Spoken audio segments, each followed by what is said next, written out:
English grammar class 10। तो हम लोग इस वीडियो से इंग्लिश ग्रामर क्लास 10 शुरू करेंगे। इसमें हम लोग क्या करेंगे, PYQs करेंगे 2024 से 2026, मतलब 2024, 2025 और 2026। और इसमें हम लोग जो हमारा सेक्शन होता है ग्रामर और राइटिंग स्किल्स है ना, तो वो हम लोग वो सेक्शन देखेंगे। ग्रामर पार्ट पे हम लोग फोकस करेंगे। तो यहाँ पर कुछ पहले हम लोग बातें कर लेते हैं। सिर्फ हम लोग PYQs के क्वेश्चंस करेंगे, ब्रीफ में करेंगे, बहुत डिटेल में नहीं जाएंगे। क्वेश्चन पे फोकस करेंगे, थ्योरी पे नहीं अभी ज़्यादा। 2024, 25 और 26 के क्वेश्चंस तो हम लोग करेंगे ही, साथ में कंपार्टमेंट 2024 और 2025 के करेंगे। जो मैं आंसर्स लिखूँगा उसका जो बेस होगा, ठीक है, वो मार्किंग स्कीम होगा। मार्किंग स्कीम से मैं सेलेक्ट करके लिखूँगा जो बोर्ड की मार्किंग स्कीम है। और बीच बीच में हम लोग अलग अलग सेट्स करेंगे, मतलब एक ईयर में बहुत सारे सेट्स होते हैं, 15 सेट्स, 18 सेट्स है ना, 12 सेट्स, ऐसे करके अलग अलग सेट्स होते हैं। तो उनमें से मैं क्वेश्चन सेलेक्ट करूँगा जो CBSE के ऑफिशियल पेपर्स हैं और जो ऑफिशियल मार्किंग स्कीम है उससे। और बीच बीच में से, मतलब ऐसा नहीं कि पहले हम लोग सारे क्वेश्चन 2026 के करेंगे, फिर 2025 कंपार्टमेंट 2025, ऐसे नहीं। कुछ क्वेश्चंस इस साल के, कुछ क्वेश्चंस अलग साल के हम लोग देख सकते हैं, ठीक है। और यहाँ पर क्वेश्चन सिलेक्शन हम लोग करेंगे आगे टॉपिक वाइज। तो यहाँ पर जैसे अलग अलग सेक्शंस हमारे पास होते हैं, ठीक है। जैसे जो पहला कॉम्प्रिहेंशन का होता है, रीडिंग कॉम्प्रिहेंशन का, ग्रामर का, राइटिंग स्किल्स, लिटरेचर, ठीक है। तो उनमें से हम लोग जो ग्रामर पार्ट जो आता है सिर्फ उस पर फोकस करेंगे ना। ये इंग्लिश ग्रामर 10 है। तो यहाँ पर टॉपिक्स हमारे पास क्या क्या आते हैं, तो अलग अलग टॉपिक्स होते हैं, पर मेनली हमारे पास जो टॉपिक्स होते हैं वो होते हैं tenses, models, subject verb agreement, reported speech, जिसको डायरेक्ट एंड इनडायरेक्ट स्पीच भी कहते हैं, डिटर्मिनर्स और मिसलेनियस, जैसे क्वेश्चन टैग्स वगैरह कुछ क्वेश्चंस आ सकते हैं। अलग अलग टाइप्स रहते हैं, गैप फिलिंग रहता है और मल्टीपल चॉइस रहते हैं, एरर करेक्शन वाले रहते हैं। तो एरर करेक्शन या फिर कॉमन एरर्स हम लोग कह सकते हैं। इसमें मिक्सचर क्वेश्चंस आते हैं, मतलब इसमें ज़्यादातर क्वेश्चन आपके सब्जेक्ट वर्ब एग्रीमेंट या सब्जेक्ट वर्ब कॉनकॉर्ड से होते हैं, SVA कह सकते हैं, सब्जेक्ट वर्ब एग्रीमेंट। और टेंसेस के क्वेश्चंस भी आते हैं इसमें, मॉडल्स के भी आते हैं, डिटर्मिनर्स के भी आ सकते हैं। तो मिक्सचर क्वेश्चंस हमारे पास रहते हैं इसके, ठीक है। तो हम टॉपिक वाइज सॉल्व करेंगे। तो पहले हमने टॉपिक लिया है कॉमन एरर्स का टॉपिक, फिर टेंसेस के भी लेंगे, मॉडल्स के भी लेंगे, रिपोर्टेड स्पीच, ऐसे हम लोग टॉपिक्स लेंगे, धीरे धीरे करेंगे। तो हम टॉपिक वाइज सॉल्व करेंगे, थ्योरी के अनुसार, pattern wise, concept wise, question type selection, ऐसे हम लोग नहीं करेंगे, है ना। तो हम लोग मिसलेनियस ही रखेंगे। और अभी क्वेश्चन मिसलेनियस, मतलब ये मिसलेनियस टॉपिक नहीं, सब्जेक्ट वर्ब एग्रीमेंट से जो क्वेश्चंस आ रहे हैं मैं डायरेक्ट वो लिखूंगा बीच बीच से। तो ऐसे सेक्शन वाइज या टॉपिक वाइज हम लोग नहीं करेंगे। जैसे सब्जेक्ट वर्ब एग्रीमेंट जब हम लोग थ्योरी में पढ़ते हैं तो उनके रूल्स होते हैं, रूल्स के अनुसार हम लोग कॉन्सेप्ट वाइज या रूल वाइज करते हैं, तो वैसे हम लोग नहीं करेंगे। टॉपिक हमारा मेन है SVA या कॉमन एरर, और कॉमन एरर के सारे क्वेश्चन हम लोग करते रहेंगे, और बीच बीच में जैसा होगा मैं कॉन्सेप्ट बताने की कोशिश करूँगा।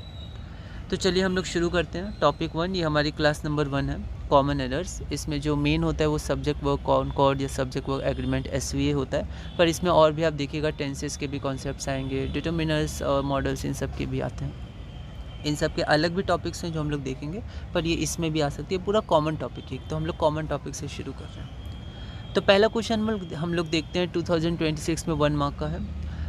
To identifying your goal is the biggest step in your success story, error correction, ठीक है। तो इसका हिंदी एक बार थोड़ा सा देख लेते हैं। टू आइडेंटिफाइंग योर गोल, तो आइडेंटिफाई मतलब पहचानना, आपका गोल क्या है। Is the biggest step in your success story, तो सबसे बड़ा स्टेप है आपकी सक्सेस स्टोरी में, ठीक है। तो ये बिल्कुल सही है, आपको एक गोल बिल्कुल निर्धारित करना होगा जिस पे आप काम कर सकें, है ना, एक ही दिशा में पूरे अपने कह सकते हैं क्षमता और कंसंट्रेशन के साथ। तो यहाँ पर हम लोग को गोल आइडेंटिफाई करना है। तो यहाँ पर हमें ये देखना है कि एरर और करेक्शन क्या है इसमें, ठीक है। तो यहाँ पर अगर आप देखिए तो जो बिगेस्ट है वो बिगेस्ट हमारा सुपरलेटिव डिग्री है और द लगता है उसके पहले, ठीक है। और बाकी यहाँ क्या गलत हो रहा है, तो यहाँ पर एक इन्फिनेटिव नाम का टॉपिक आता है, नॉन फाइनाइट्स एक टॉपिक होता है इंग्लिश ग्रामर में, उसमें इन्फिनेटिव, जेरेंट और पार्टिसिपल्स होते हैं। तो उसमें एक टॉपिक आता है इन्फिनेटिव्स का। तो इन्फिनेटिव में आपका एक इन्फिनेटिव होता है जो टू के साथ होता है, जनरली वही यूज़ होता है, मतलब जनरल वो होता है, पर जो बिना टू के होता है बेयर इन्फिनेटिव कहते हैं इन्फिनेटिव, वो भी बहुत यूज़ होता है, ठीक है। पर जनरली हम लोग टू वाले इन्फिनेटिव्स को ज़्यादा देखते हैं, पर बेयर इन्फिनेटिव्स भी आप ध्यान रखिएगा। तो यहाँ पर आपका टू इन्फिनेटिव या जिसको हम लोग फुल इन्फिनेटिव कहते हैं, तो उसका प्रयोग हो रहा है टू आइडेंटिफाइंग। अब देखिए टू के संग यहाँ आइडेंटिफाइंग नहीं आएगा, यहाँ पर V1 का प्रयोग होगा बेस फॉर्म का। तो टू आइडेंटिफाई योर गोल, ठीक है। तो अपने गोल को आइडेंटिफाई करना, टू आइडेंटिफाई योर गोल। तो यहाँ पर आपका एरर हो जाएगा आइडेंटिफाइंग और करेक्शन आपका हो जाएगा आइडेंटिफाई। आइए तो यहाँ पर हम लोग देखते हैं एरर और ये करेक्शन। तो ऐसे करके ये फॉर्मेट यूज़ होता है टेबलर फॉर्म में, तो मैंने उसी के अनुसार किया है। बाकी आप इसको और अच्छे से देख सकते हैं, आप ये देख सकते हैं कैसे हमें लिखना चाहिए, नहीं लिखना चाहिए, ठीक है। तो यहाँ पर जैसा मार्किंग स्कीम में था मैंने उस अनुसार लिखने की कोशिश की है, मतलब जनरली, ठीक है, मतलब एक बेसिस लिया है उससे, ठीक है। तो यहाँ पर हम लोग अब इसका कॉन्सेप्ट एक बार देख लेते हैं। तो कॉन्सेप्ट में हमारे पास नॉन फाइनाइट्स का कॉन्सेप्ट है, जिसमें इन्फिनेटिव से एक होता है नॉन फाइनाइट। तो इन्फिनेटिव ये सेम होते हैं, ठीक है, जैसे फाइनाइट नहीं होते हैं, मतलब ये नंबर और पर्सन इन सब के अनुसार चेंज नहीं होते हैं, ठीक है, नॉन फाइनाइट्स हैं। तो 2+V1 मतलब फुल फाइनाइट की यहाँ फुल इन्फिनेटिव की यहाँ बात हो रही है। तो ये हमारा कॉन्सेप्ट हो गया 2+V1। तो यहाँ पर V1 हमारे पास क्या है, आइडेंटिफाई है, ठीक है। तो इन सब के जो टॉपिक्स के अगर आप थ्योरी में जाइएगा तो आप अलग अलग जगह से थ्योरी देख सकते हैं, पढ़ सकते हैं। मैं यहाँ डायरेक्ट आपको कुछ कुछ बताने की कोशिश कर रहा हूँ। तो नॉन फाइनाइट्स में आपके इन्फिनेटिव्स होते हैं, और फिर आपके जेरंड होता है, और पार्टिसिपल्स होते हैं, ठीक है। और इन्फिनेटिव्स में आपके एक फुल इन्फिनेटिव होते हैं जो 2+V1 जो यहाँ पर यूज़ हुआ है कॉन्सेप्ट, और एक बेयर इन्फिनेटिव होता है। तो उन सब के जो बेसिक कॉन्सेप्ट है वो आप ध्यान रख सकते हैं, अलग अलग जगह से आप देख सकते हैं। आइए हम लोग आगे बढ़ते हैं। फिर से 2026 में 1 मार्क का क्वेश्चन है। As an actor Raviraj is superior than any other contemporary actor, ठीक है। तो एक एक्टर के रूप में जो रविराज हैं वो सुपीरियर है, ठीक है। किससे सुपीरियर है, than any other contemporary actor. तो और भी जो एक्टर्स हैं, ठीक है, उनसे सुपीरियर हैं, ठीक है। तो यहाँ पर हमें बताना है एरर क्या है, करेक्शन क्या है, और ये मल्टीपल चॉइस है, मतलब इसमें आपको बताया गया है क्या एरर हो सकता है, करेक्शन हो सकता है। इसमें से बताया नहीं गया था, इसमें आपको खुद आइडेंटिफाई करना था, कुछ भी हो सकता था, ठीक है। यहाँ पर आपको बताया गया 4 में से कोई एक है। तो यहाँ पर अगर हम लोग देखें तो एन की जगह द, तो द एज द एक्टर, इस की जगह वर, ठीक है। तो रविराज वर, और देन की जगह टू, तो सुपीरियर देन। देखिए एक्चुअली THAN एक देन होता है और THEN देन होता है, ठीक है। तो यहाँ THEN का प्रयोग हुआ है, ठीक है, दोनों के अर्थ होते हैं। और अदर की जगह अनदर, ठीक है, एनी अनदर कंटेम्प्रेरी। तो अगर आप देखिएगा तो इन सब में आपको थोड़ी प्रैक्टिस चाहिए। तो एक तो ये होता है कि जब हम लोग इंग्लिश रीडिंग बहुत अच्छी करने लगते हैं तो हम लोग को खुद मन में लगता है कि यहाँ कुछ गड़बड़ लग रही है। तो जब कुछ भी नहीं पता है तो आप क्वेश्चन छोड़ के नहीं आइएगा, आप देखिएगा यहाँ थोड़ी गड़बड़ सी लग रही, हो सकता है यही हो, ठीक है। फिर आपको जब कॉन्सेप्ट वगैरह भी ध्यान होने लगते हैं तो आप यहाँ बता सकते हैं। जैसे यहाँ पर देखिए सुपीरियर है, तो यहाँ पर जो सुपीरियर है, तो सुपीरियर के संग जब भी ये कंपैरेटिव में आता है तो यहाँ टू का प्रयोग होता है, सुपीरियर टू, ठीक है। तो यहाँ पर देन नहीं होगा, टू होगा। जनरली देन होता है, तो यहाँ देन भी नहीं होगा, टू होगा, कंपैरेटिव है। तो जो कंपैरेटिव हम लोग देखते हैं, तो जैसे हम लोग कह सकते हैं कि जो जनरल होते हैं, ठीक है, जैसे गुड, बेटर, बेस्ट, तो बेटर हो गया, ये सब जो हो गए, ये सब जनरली देन लेते हैं, बेटर देन, ठीक है, या वर्स देन, बैड, वर्स और वर्स्ट। लेकिन कुछ ऐसे होते हैं जो वर्ड्स जो देन की जगह टू का यूज़ लेते हैं या अपने साथ टू रखते हैं, कंपेरेटिव ही होता है कंपेयर करने के लिए, उसको हम लोग देखेंगे। तो यहाँ पर जो कॉन्सेप्ट है वो डिग्रीज ऑफ एडजेक्टिव का है। Degrees of adjective important concept है, बेसिक कॉन्सेप्ट है, ठीक है। तो यहाँ पर कंपेरेटिव डिग्री है और उसमें हम लोग जनरली देन का प्रयोग करते हैं, पर यहाँ पर टू का प्रयोग हो रहा है। क्यों? क्योंकि यहाँ पर वर्ड हमारे पास क्या है, सुपीरियर, ठीक है, IOR के वर्ड्स है ना, ये हम लोग अभी देखते हैं। तो यहाँ पर हमारा ऑप्शन नंबर सी हो जाएगा। ये एरर है, यहाँ पर आपका क्या आना चाहिए था, तो यहाँ पर टू आना चाहिए था। तो यहाँ पर हम लोग इसका आंसर देख लेते हैं। तो ये हो गया सी, एरर हो गया, देन करेक्शन टू। कॉन्सेप्ट देख लेते हैं कि कुछ कंपैरेटिव एडजेक्टिव्स के बाद देन की जगह टू का प्रयोग होता है। तो ये कॉन्सेप्ट है आपका डिग्रीज ऑफ एडजेक्टिव से। ऐसे वर्ड्स के एंड में जनरली IOR आता है, मतलब जो वर्ड्स टू को लेते हैं अपने साथ, TO2 को, तो उनके संग IOR जनरली आता है।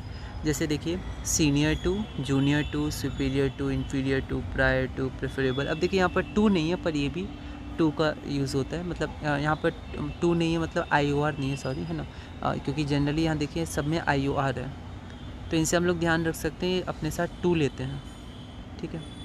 लेकिन प्रेफरेबल हो गया, एल्डर में भी IOR नहीं है, प्रेफर में भी IOR नहीं है, एडिक्टेड में भी IOR नहीं है, लेकिन इनके संग भी टू का प्रयोग होता है।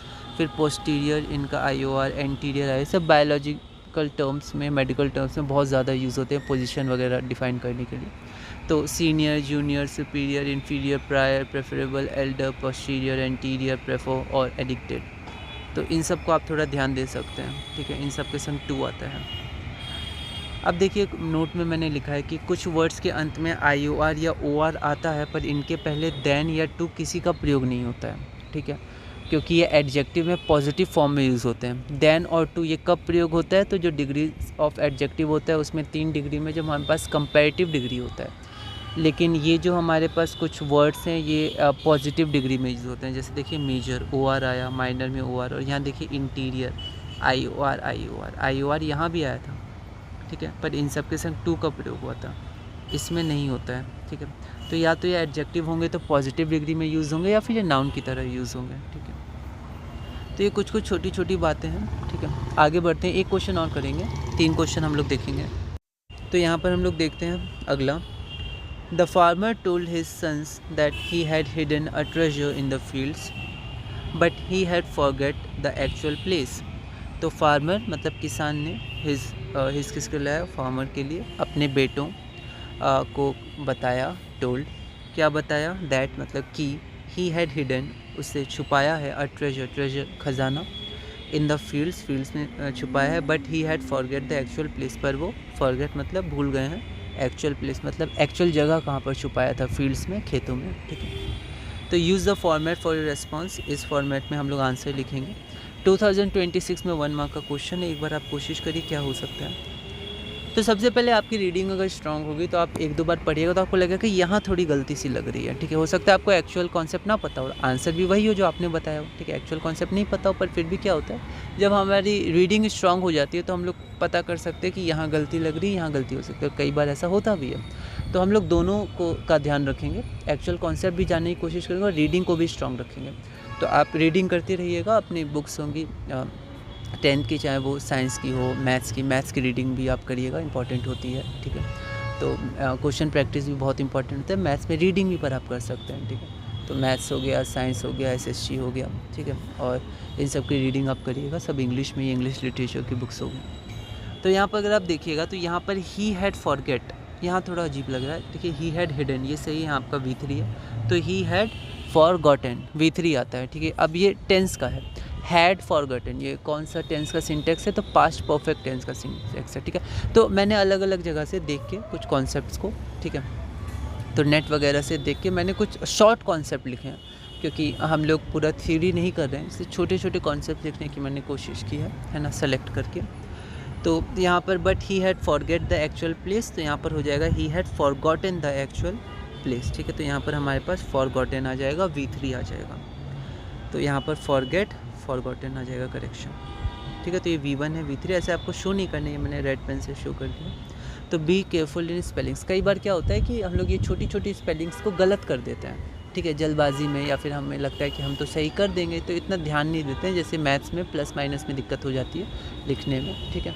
तो वैसे ये T की जगह सिंगल T लिख देना, या राइटिंग में सिंगल T होता है, डबल T लिख देना, डबल लेटर्स का ध्यान नहीं देना, S भूल जाना, ठीक है, V5 वगैरह बनाते हैं तो ये कई कॉमन मिस्टेक्स होती हैं, तो होती है, पर फिर भी हमें ध्यान रखना है, मार्क्स कट सकते हैं, बहुत इंपॉर्टेंट है 10th 12th का बोर्ड बहुत इंपॉर्टेंट होता है लाइफ में, तो इसलिए हमें बहुत ध्यान रखना है, ठीक है। तो यहाँ पर हम लोग कॉन्सेप्ट देखते हैं, कॉन्सेप्ट हमारे पास क्या होता है, तो एक सिंटेक्स होता है, हमारे पास 12 टेंसेज होते हैं, सबके सिंटेक्स आपको ध्यान रखना है। यहाँ पर हमारे पास पास्ट परफेक्ट है, ठीक है, तो यहाँ पर पास्ट परफेक्ट का जो सिंटेक्स होता है हो जाएगा सब्जेक्ट हैड V3 या रेस्ट ऑफ द सेंटेंस। अब रेस्ट ऑफ द सेंटेंस में ऑब्जेक्ट आ सकता है या कोई और कुछ और आ सकता है, इसलिए मैंने यहाँ पर रेस्ट लिख दिया, ठीक है।